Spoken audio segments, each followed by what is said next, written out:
নবী লাখো সালাম কদমে সোনার মদিনায় লোকে আছো গো দেখতে না পাই নয়নে ও গো দেখতে না পাই নয়নে দুয়ারি নজরে যাও গোলামের দেখা দাও দয়ারি নজরে যাও গোলামের দেখা দাও ধন্য করো জনমে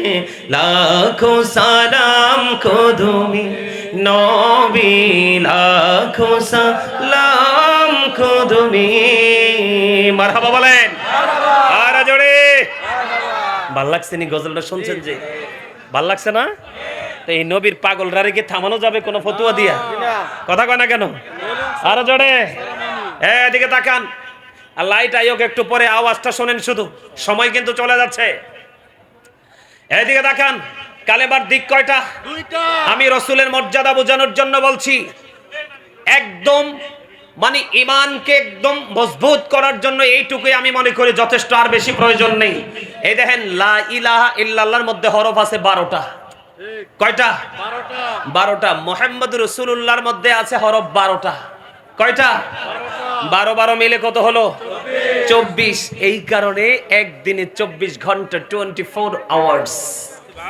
আমার সুবহানাল্লাহ দি কয় না আরে আরে জোরে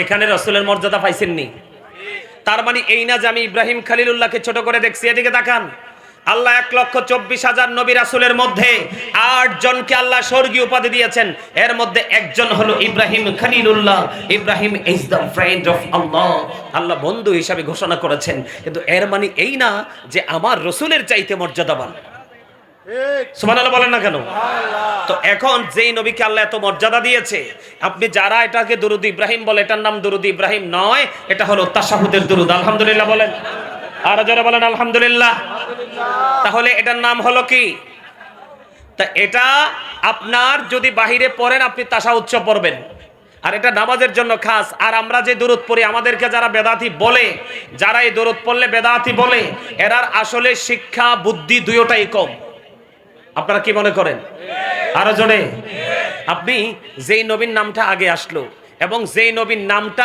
4 বার ইব্রাহিম খলিলুল্লাহর নামটাও 4 বার আপনি কম্পেয়ার করতে গিয়ে আমার নবীকে বাদ দিয়ে আপনি এটার নাম রেখে দিলেন দুরূদ ইব্রাহিম এটা কি হইলো কথা বলেন আরে দলিল তো মিয়া পড়ে আপনার বিবেককে প্রশ্ন করেন এটা কি হইছে আরো জোরে বলেন তো যারা পড়ে পড়ক আমরা পড়বো আমরা নামাজের জন্য এটা খাস হিসাবে ধরে নিয়েছি ঠিক কিনা বলেন আরো জোরে বলেন শুধু এখানে কান্ত নয় এদিকে তাকান আমার রাসূল যখন থুতু মুবারক ফালাইতো কি করতো থুতু মুবারক সাহাবাই কেরাম এগুলো ধরার জন্য অধীর আগ্রহে বসে থাকতো আর এই থুতু মুবারক যখন তারা নিয়ে তাদের স্কিনের মধ্যে মেসেজ করে দিত তখন তাদের স্কিনটা একদম সিল্ক হয়ে যেত সুবহানাল্লাহ বলেন না শুধু কি এখানেই খান্ত নবীজির মর্যাদা কত এই মিয়া আপনাকে আমি যদি আপনাকে আমাকে আমরা যদি কেউ থুতু দেয় বা আমরা কাউকে দেই আমাদেরকে আস্থা রাখবে কথা বলেন না কেন আরে জোরে জাবের রাদিয়াল্লাহু তাআলা আনহু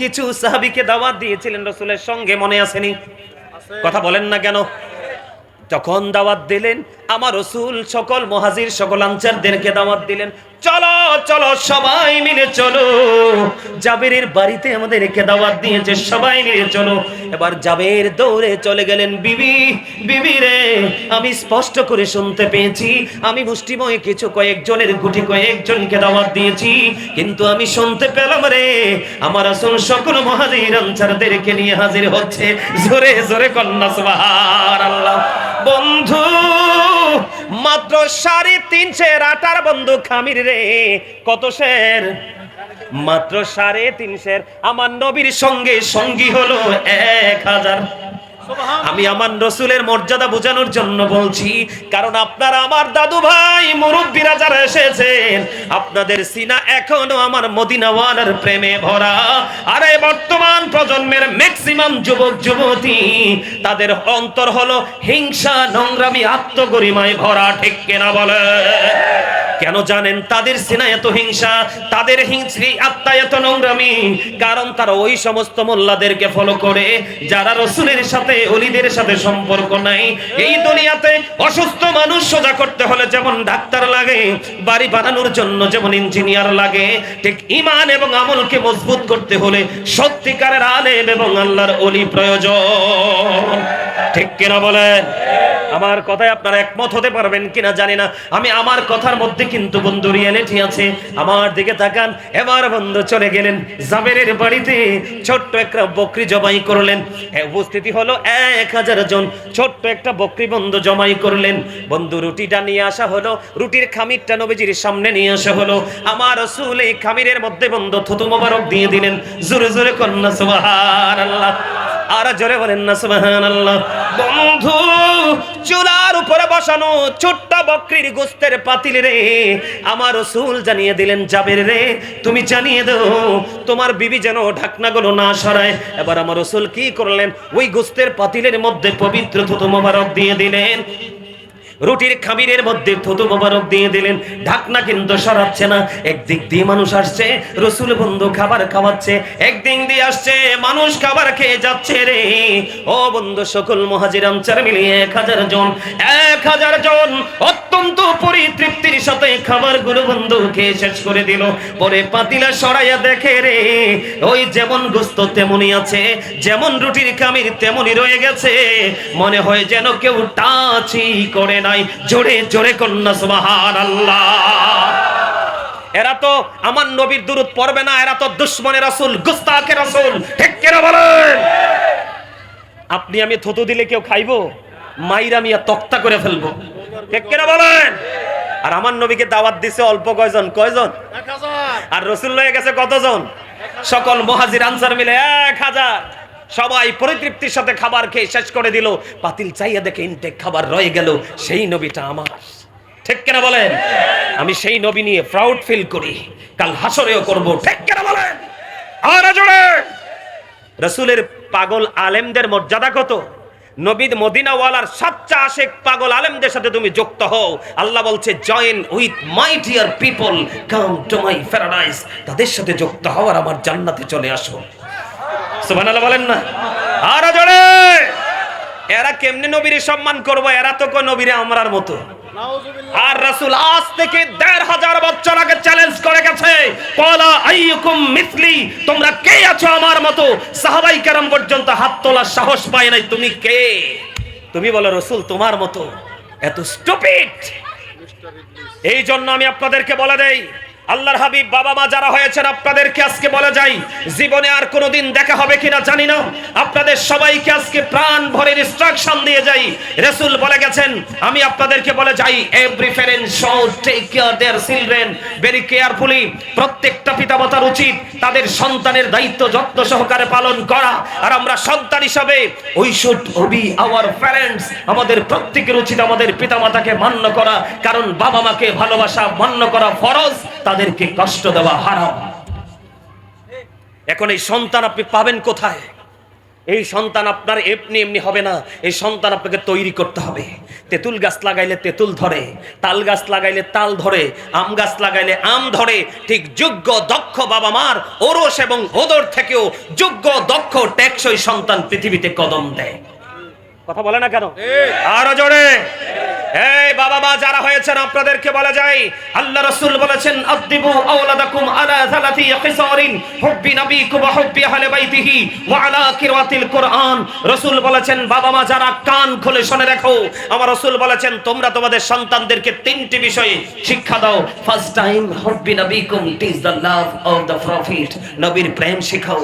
এই প্রেম শিখবো এবং শিখাবো, দুইটা ফরজ এবং ঈমান। এরপরে বলেছেন হুব্বি আহলে বাইতিহি, টিচ ফ্যামিলি লাভ, নবীর পরিবার আহলে বাইতের ভালোবাসা শেখাও, এটাও ঈমান এবং ফরজ। এরপরে বলা হয়েছে ওয়া আলা কিরাতিল কুরআন, কোরআন তেলাওয়াত শেখাও। এখন বাবা মা কোথায়? এই যদি সন্তানকে আলেম বানাতে চান, গতকালকে আপনাদের মুন্সিগঞ্জে ছিলাম আমি, বিশাল প্রোগ্রাম। গতকালকে আমি মুন্সিগঞ্জে ছিলাম, গতকালকে শিক্ষার গুরুত্বের উপর আলোচনা করেছিলাম। আমি আপনাদেরকে বলে দেই, আপনি যদি আপনার সন্তানদেরকে সত্যিকারের যোগ্য দক্ষ হাফেজ এবং আলেম বানাতে চান, একমাত্র আহলে সুন্নাত ওয়াল জামাতের মাদ্রাসা ছাড়া কোনো বিকল্প নাই। এখন আপনি যারা নবীকে আমার মতো মনে করে তাদের কাছে গেলে আপনার সন্তানও ধ্বংস হবে, ঈমানও যাবে, আমলও যাবে, লগে টাকা দিয়েও ধ্বংস হবে। কথা কন না কেন? এটা আপনাকে মাথায় রাখতে হবে। আবেগ দিয়ে কোনো কাজ করা যাবে না, বিবেক দিয়ে কাজ করতে হবে। ঠিক কিনা বলেন? আরো জোরে বলেন। আমার রাসূল বলেছেন, আলী, আলী রে, তোমার মাধ্যমে কারো হেদায়েতের ব্যবস্থা হওয়া একটা লোক লাল উটের মালিক হওয়ার চাইতেও দামি। প্রশ্ন করতে পারেন, বলে হুজুর লাল উট কেন আসলো? আমার আপনার প্রাণের রাসূল বন্ধু জানিয়ে দিয়েছেন। রাসূল যখন এই হাদিস শরীফ বর্ণনা করেছেন, তখন ওই লাল উট অনুসারীদের জন্য সবচেয়ে বেশি দামি ছিলেন, উৎসাহিত করার জন্য, অনুপ্রাণিত করার জন্য। রাসূল বলেছেন, তুমি দ্বীনের শিক্ষিত হও। বন্ধুরে আমার, একজন আমলদার আর একজন হলো জ্ঞানী। এই আমলদার এবং জ্ঞানীর মধ্যে জ্ঞানী ব্যক্তির মর্যাদাই বেশি, কারণ জ্ঞান হলো আপনার কলবের নূর, যেটা আপনার ফিউচার, আপনার ফ্যামিলির ফিউচারকে ব্রাইটনেস করতে পারে। জোরে বলেন ঠিক না বেঠিক? এই জন্য আপনাকে বিবেকবান হতে হলে সুন্নি আলেমদের সাথে আপনার সন্তানকে যুক্ত করে দিতে হবে। ঠিক কিনা বলেন? তারা ঈমান আমলকে মজবুত করতে পারবে। ঠিক কিনা বলেন? এখানে নাই শুধু রাসূলের মর্যাদা আমি বুঝাই, আর একটু বলবো। আরো জোরে বলেন। রাসূল কি দিছে? রুটির খামিরের মধ্যে কি দিছে? থুতু মোবারক। শুধু থুতু না, আপনারটা আমারটা থুতু, নবীজিরটা মোবারক। কথা কয় না কেন? নবীজি কি আপনার আমার চেয়ে ব্যতিক্রম না? বেনজির ও বেমিসাল। ঠিক কিনা বলেন? আরে জোরে। বন্ধুরে আমার, আমার নবী মদিনায় থাকা অবস্থায় 27টি যুদ্ধ করেছেন। কয়টি? এর মধ্যে সবচেয়ে বড় যুদ্ধ হলো বন্ধু উহুদের যুদ্ধ। উহুদের ময়দানে যখন প্রাণীর নবীজির বন্ধু দান মোবারক শাহাদাত বরণ করলো, নবীজির এই পবিত্র জবান মোবারক দিয়ে রক্ত মোবারক বের হতে লাগলো, লোহ মোবারক বের হতে লাগলো। ও বন্ধু, এটা দেখে একজন পাগল বন্ধু পাগল পারা হয়ে গেল। ওনার নাম হলো হযরতে মালিক বিন সিনান। মালিক বিন সিনান দৌড়ে চলে গেলেন, গিয়ে প্রাণীর নবীজির রক্ত মোবারক চুষতে শুরু করলেন। আমার আপনার প্রাণের রাসূল একটা ডাক দিয়ে বললেন, রে মালিক বিন সিনান, ও মালিক বিন সিনান, তুমি রক্তগুলো ভক্ষণ করো না। মালিক বিন সিনান একটা ডাক দিলেন, ইয়া রাসূলুল্লাহ, ইয়া হাবিবাল্লাহ, নবী গো, ও প্রাণের নবী গো, আমি আল্লাহর ইজ্জতের কসম করে বলছি গো নবী, আমি আপনার একটা ফোঁটা রক্ত উহুদের জমিনে পড়তে দিব না গো নবী, একটা ফোঁটা রক্ত উহুদের জমিনে পড়তে দিব না। ও গো নবী, যতক্ষণ পর্যন্ত আপনার রক্ত মোবারক বের হতে থাকবে গো, আমি মালিক বিন সিনান ততক্ষণই বন্ধু ভক্ষণ করতে থাকবো। এই কথা বলে তিনি নবীজির রক্ত মোবারক ভক্ষণ করতে শুরু করলেন। নবীজির রক্ত মোবারক ভক্ষণ করতে করতে করতে করতে বন্ধু শেষ রক্তের ফোঁটা যখন শেষ হয়ে গেল গো, আমার আপনার প্রাণে নবীজি গোটা পৃথিবীর মুমিন মুসলমানকে ডেকে বললেন, ওরে দুনিয়ার মানুষ, তোমরা যদি দুনিয়ায় কেউ জান্নাতি মানুষ যদি দেখতে চাও রে, তাহলে আমার মালিক বিন সিনানকে দেখে না। কি বুঝতে পারলেন? এইভাবে রাসূলকে ভালোবাসেন। আমাদের দেশে এখন কি, নবীজির সাথে দুশ্মনী করার পরে কিছু দালাল আসে, শিশু দালাল লাইভে চলে আসে এটাকে বৈধতা দেওয়ার জন্য। নবীজির ক্ষেত্রে স্লিপ অফ টাং শব্দ প্রযোজ্য নয়। ঠিক কেন বলেন? নবীজির ক্ষেত্রে স্লিপ অফ টাং এই শব্দ প্রযোজ্য নয়। নবীজির সম্পর্কে কথা বলতে গেলে, নবীজিকে নিয়ে মন্তব্য করতে গেলে যতবার আপনার ভাবনার প্রয়োজন ততবার ভেবে আপনি তারপরে নবীজিকে নিয়ে কথা বলবেন, কারণ নবীজি আল্লাহর প্রিয় হাবিব। কথা কি বুঝতে পেরেছেন? শুধু কি এখানে ক্ষান্ত নবীর মর্যাদা বোঝেন, নবীকে কেমন করে ভালোবাসতে হয়। বন্ধু, আমরা যারা মুসলিম কান্ট্রিতে বসবাস করি, বাংলাদেশ, ছোট্ট একটা বাংলাদেশ, এই বাংলাদেশে যারা বসবাস করি, আমাদের জীবনে গাধার মতো একটা প্রাণী কিন্তু গুরুত্বপূর্ণ ভূমিকা রাখে না। ঠিক কিনা বলেন? আমরা কিন্তু গাধা বন্ধু লালন পালন করি না।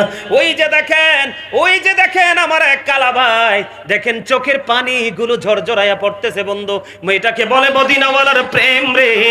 ওই যে আমার সাথে এটা বসে আছে বন্ধু, নবীর প্রেমে কাঁদে।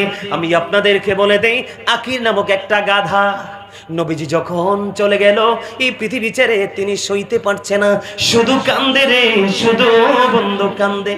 বন্ধুরে আমার, ওই গাদা শুধু কান্দে, আর তার মনের কথা হলো, ওগো মালিক, আর কি জীবনে কোনোদিন প্রাণের রবিকে চর্মচক্ষু দ্বারা কি আর দেখতে পাবো না। বন্ধুরা, ও বন্ধু টেঙ্গার চরের ভাই আমার বাবা রে, আমি আমার মা বোনদেরকে বলে দিতে চাই রে, ও বন্ধু আকির নামক গাদা শুধু কান্দে, আর কি জীবনে কোনোদিন প্রাণের নবীকে কি চর্মচক্ষু দ্বারা দেখতে পাবো না। বন্ধু 3 দিন 3 রাত্র পার হয়ে গেল রে, 4 দিন 4 রাত্র পার হয়ে গেল। ওই আকির নামক গাদা বন্ধু আল্লাহি আল্লাহর কসম করে বলছি রে, কতবার যে আমি এটা পড়েছি, যতই পড়ি রে আর নিজের বিবেকের কাছে প্রশ্ন করি, মাবুদ আমরা কি করতে পেরেছি গো প্রাণের নবীর জন্য? আমরা নবীর উম্মত দাবি করি গো, আমরা আমার নবীকে ভালোবাসতে পারি নাই। আমরা যেই ভালোটা বাসি বন্ধু, এটাকে ভালোবাসা বলে না। ও বন্ধু নবী যখন চলে গেল, আকির নামক গাদা সইতে পারে না। 3 দিন 3 রাত্র মতান্তরে 4 দিন 4 রাত্র পার হয়ে গেল, কোনো খাবার খায় না, কোনো পানি বন্ধু স্পর্শ করে না। 3 দিন 3 রাত্র 4 দিন 4 রাত্র পার হয়ে গেল, এরপরে নবীর বিরহ সইতে পারে না রে। এরপরে বন্ধু গভীর সমুদ্রে ঝাঁপ দিয়ে ওই আকির নামক গাদা নিজের জীবনটাকে নিজেই কুরবানি করে দেয় শুধু মদিনাওয়ালার প্রেমে। জোরে জোরে করুন একবার সুবহানাল্লাহ। এই প্রেম কি আমরা করতে পারবো? আরো জোরে এই ঘুরাইতে পারবো না? প্রত্যেকটা পয়েন্টের সাথে এগুলো এদেরকে নিবা, স্মৃতি হিসাবে রাখবা। আলহামদুলিল্লাহ বলেন। আমি মা বোনেরা আছে না আপনাদের এলাকায়, মা বোনেরা আমার ওয়াজ শোনে না? আমি আমার মা বোনদেরকে রসুলের প্রেম, রসুলের মর্যাদা কত, রসুলকে কেমন করে ভালোবাসতে হয় আমি একটা তথ্য দিতে চাই, নেবেন আপনারা? যেই মা বোনেরা শুনবে তারা তো শুনমিয়া, আমি আমার প্রাণের নবীর সম্মানে দাঁড়াই, তুমি বেদাত ফতোয়া দাও, তুমি তোমার ওস্তাদের প্রেমে তুমি 4 ঘন্টা দাঁড়ায় থাকো, তখন তোমার ফতোয়া কোথায় থাকে? কথা বলেন না কেন? আমি কি ভুল বললাম? পৃথিবীর শ্রেষ্ঠ সৃষ্টি হলো রসুল, রসুল না হলে কিছুই হতো। রসুলকে বলেছেন, I am from the light of Allah and everything has been created from my light. এবার আমি বললাম, যুবক ভাই তোমাদের জন্য মেসেজ দিয়ে আজকের ওয়াজ শেষ করব। এই সিদ্দিকী ভাইকে বলছেন, বলে নিয়ে আসেন না কেন? আসতেছে সিদ্দিকী ভাই, আস্তে আস্তে আমি তাড়াতাড়ি শেষ করে দিই। আমার আরেকটা হাদিস বন্ধু, যুবক বন্ধুরা তোমরা সবাই মেনে শোনো, স্বামী স্ত্রীর সবচেয়ে মধুর দিন হলো বাসর দিন। কথা বলে না কেন? বীর দিন, বাসর রাত, ঠিক কিনা বলেন?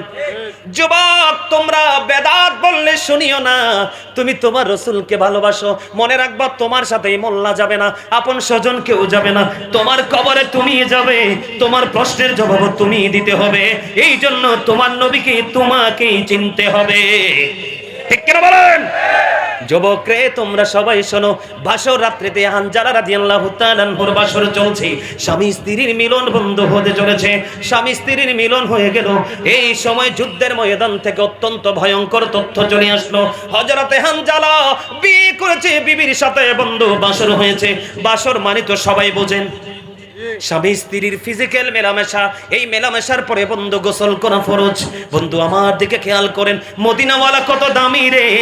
ওই মোল্লারা যেই দুরুদের মধ্যে আমার নবীর নাম সবার আগে, যেই দুরুদের মধ্যে আমার নবীর নাম 4 বার, ওই ইব্রাহিম খলিলুল্লাহর নাম 4 বার, আমার নবীকে বাদ দিয়ে কেমন করে ওরা দুরুদ ইব্রাহিম নাম দিতে পারে আমার বুঝে আসে না, ঠিক কিনা বলেন?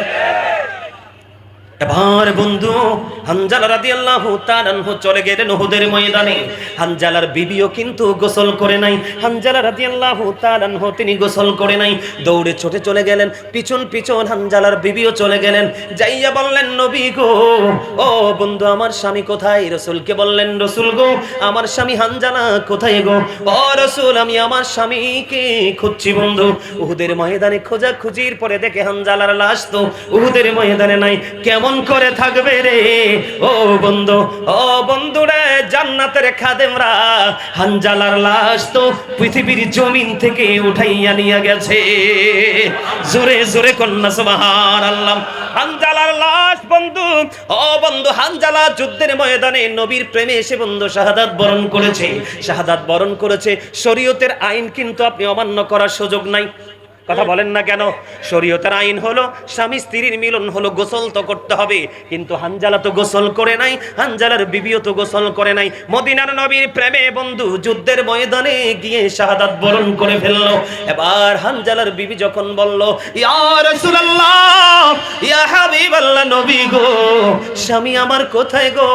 প্রাণের নবী যে একটা ডাক দিয়ে বললেন, হানজালার বিবি রে, তুমি উপরের দিকে তাকাও। এবার আকাশের দিকে তাকালেন, চেয়ে দেখলেন হানজালার লাশ আসমানের দিক থেকে জমিনের দিকে নিয়ে আসলো। এবার হানজালার বিবি হানজালার এই পবিত্র নূরানী চেহারার দিকে তাকিয়ে দেখলেন, ও বন্ধু, হানজালাকে যে জান্নাতের খাদেমেরা আরশের নিচের পানি দিয়ে গোসল করাইছে।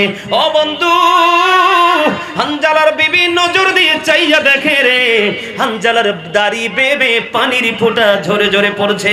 ও গো নবী, নবী গো, ও প্রাণের নবী, আমার স্বামী তো গোসল করে নাই গো নবী, আমি দেখতে পাচ্ছি আমার স্বামী গোসল করা অবস্থায়।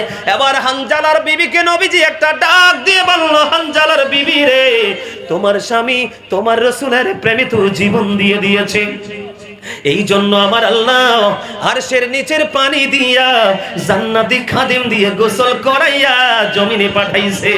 জোরে জোরে কন্যা সুবহানাল্লাহ। আমরাও তো নবীর উম্মত, আমরা দুরুদ মিলাদ এগুলো তো তুলেই দিছি, কি বলেন? আসেনি? আসেনি? এই যেই মোল্লা নবীর দুরুদের মিলাদের আল্লাহর ওলিদের বিরোধিতা করবে, এটার ঈমান ঠিক নাই। কথা বলে না কেন? এটার ঈমান ঠিক নাই। আমি আপনাদেরকে বলি, এটাকে খাওয়াইতে পারবেন, হাদিয়া দিতে পারবেন, পাইল্লা পুষ্যা মোটা করতে পারবেন, এটারে দিয়ে আমরা 2 টাকার কাম হইতো না। আর মদিনাওয়ালার প্রেমিক যদি চিকন হয়, এটা আধার মতো, যতই দিন যাবে ততই ঝাঁস বের হবে। কথা বলেন না কেন? আরো জোরে। যে নবী চিনে না সে কখনো আলেম হতে পারে না। আপনি কোরআন বুঝতে গেলে কার কাছে যেতে হবে? রাসূলের কাছে, ঠিক না? নামাজ বুঝতে হলে কার কাছে যেতে হবে? রাসূলের কাছে। আমরা নবীর উম্মত হিসেবে শরীয়তের বিধানগুলো পেয়েছি কার থেকে? মদিনাওয়ালা থেকে। এখন আমরা মদিনাওয়ালাকে বাদ দিয়ে দিতে চাই, ঠিক কিনা বলেন? আরো জোরে। রাসূলকে ভালোবাসতে রাজি আছেন? আমরা ভালোবাসতে চাই? আরো জোরে বলেন। সবাই রাজি? আরো জোরে। আমার রাসূলের প্রেম এত মধুর, শুধু প্রেমটা করেই দেখেন যে প্রেমের মধ্যে কত জাদু, কত মধু, ঠিক কিনা বলেন? আমরা আমাদের রাসূলকে প্রাণের চেয়ে বেশি ভালোবাসবো।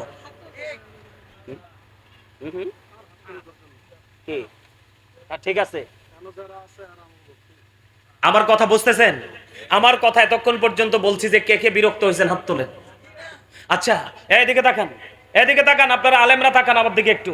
কোরআনে যে আল্লাহ বলেছেন, দাদু ভাই একটু খেয়াল করেন, আপনারা আলেমরা যারা, কোরআনে একটা শব্দ খুব চমৎকার আছে, অত আজিরুহু অত আকিরুহু, আছে না নাই?